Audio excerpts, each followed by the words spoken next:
Hola, Dios le bendiga, soy Vindelis. Seguimos estudiando segunda de Tesalonicenses. El tema de hoy es el deber de trabajar. Aquí buscamos en Tesalonicenses, versículo 6, del 6 a 11, y leemos.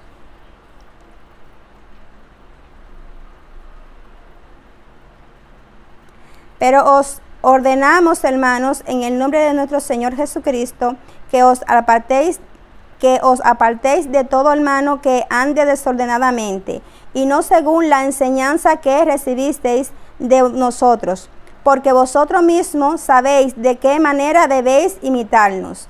Pues nosotros no anduvimos desordenadamente entre vosotros, ni comimos de balde el pan de nadie, sino que trabajamos con afán y fatiga día y noche para no ser agravoso a ninguno de vosotros. No porque no tuviésemos derecho, sino por darnos nosotros mismos un ejemplo para que no imitaseis.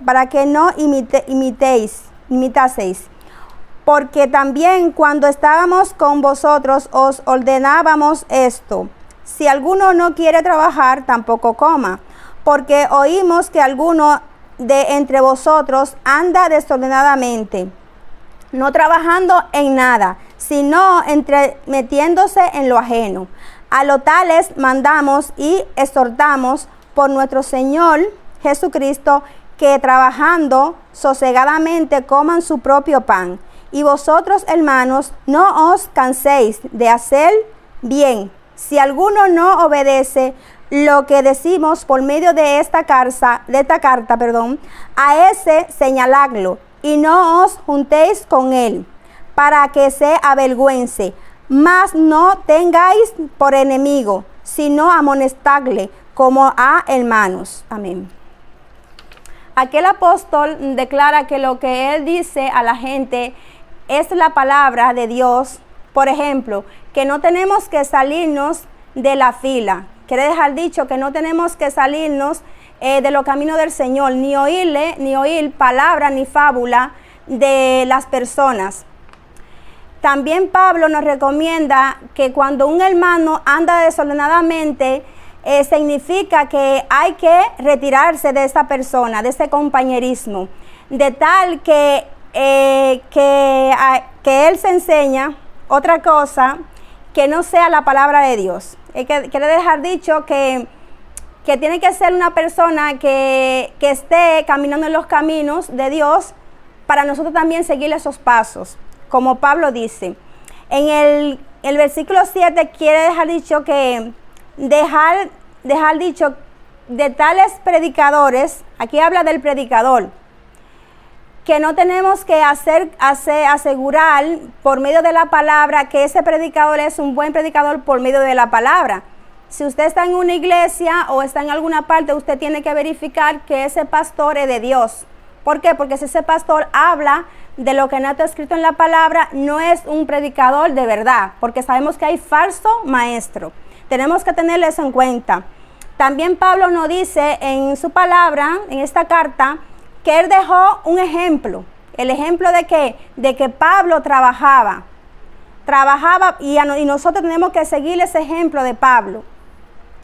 Y el oficio que Pablo hacía era fabricar tiendas de campaña, y que algunos hermanos pensaban que la venida de Cristo también, la venida de Cristo era allá. Pero sabemos nosotros por medio de la palabra que Dios no dijo, Jesucristo no dijo el día ni la hora que vendrían, ni los ángeles del cielo, dice la palabra de Dios, saben cuándo Cristo viene. Solo lo sabe el Padre. También tenemos que tenerlo en cuenta, pero también nosotros tenemos que orar y pedirle a Dios que nos ayude a seguir este camino. También aquí nos recomienda Pablo a la iglesia, a cada uno de nosotros, que trabajemos honradamente, y que nosotros nos apoyemos unos a los otros, que ayudemos a la viuda y a las personas que lo necesiten. Pero que también Pablo dice que él era un evangelista, y que a los evangelistas, si no estaban en el ministerio estaban en cada lugar caminando de un lado para otro, se le podía ayudar económicamente porque ellos en ese tiempo no trabajaban. Entonces tenemos que tener en cuenta que a algunos pastores sí se le puede aportar, se puede ayudar, porque esos pastores dependen de la ayuda de los hermanos. Y aquí Pablo nos recomienda a nosotros que nos ayudamos mutuamente y a tales personas que están mal desordenadamente, que no lo tengamos como enemigos, sino como hermanos y que oremos por ellos. Eso es la recomendación que Pablo nos da a la iglesia y a nosotros.